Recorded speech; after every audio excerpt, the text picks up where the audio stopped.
హైదరాబాద్ అంతా కూడా ప్రస్తుతం బిగ్ అలర్ట్ ఉంది. రాత్రి 9 గంటల వరకు కూడా సిటీలో కుండపోత వాన అయితే పడుతుంది. అప్రమత్తంగా ఉండాలి అని కూడా వెదర్ డిపార్ట్మెంట్ చెప్తుంది. ఆరెంజ్ అలర్ట్ ప్రస్తుతం అయితే ఉంది. మాదాపూర్, జూబ్లీ హిల్స్ అంతా కూడా హెవీ రెయిన్స్ పడుతున్నాయి. గత 3 రోజుల నుంచి కూడా అమీర్పేట్, పంజాగుట్ట ఏరియా అంతా కూడా భారీగా వర్షం పడుతుంది.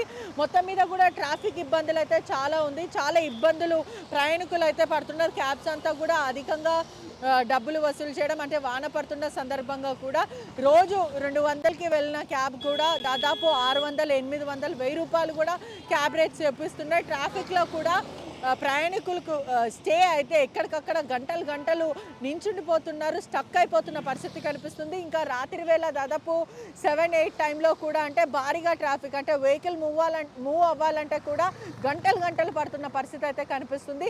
ఇంకా 3 రోజుల వరకు కూడా వానలు పడే అవకాశాలు ఉన్నాయి. ఖచ్చితంగా వెదర్ డిపార్ట్మెంట్ వాళ్ళు కూడా జాగ్రత్తగా ఉండాలి. అతి అవసరం అయితే తప్ప బయటికి రాకూడదని చెప్తున్నారు. ప్రయాణికులు అందరికీ కూడా ఇబ్బందికరమైన వాతావరణం అయితే కనిపిస్తుంది. ఒకసారి మనం విజువల్స్లో చూడొచ్చు కూడా కొంతమంది అలానే అంబ్రేలాస్ కానీ రెయిన్ కోట్స్ లేకుండా కూడా ప్రయాణిస్తున్న పరిస్థితి కూడా కనిపిస్తుంది. దాదాపు ట్రాఫిక్ ఎక్కడ పడితే అక్కడ నించుండిపోయే ట్రాఫిక్ కనిపిస్తుంది.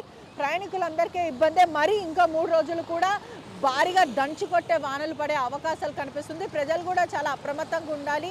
అతి అవసరం అయితే తప్ప బయటికి రాకూడదు. అదే కాకుండా కరెంటు పోల్స్ కూడా ముట్టకుండా ఎలక్ట్రిక్కి సంబంధించిన కూడా ఖచ్చితంగా దూరం ఉండాలంటూ కూడా అధికారులు చెప్తున్న పరిస్థితి.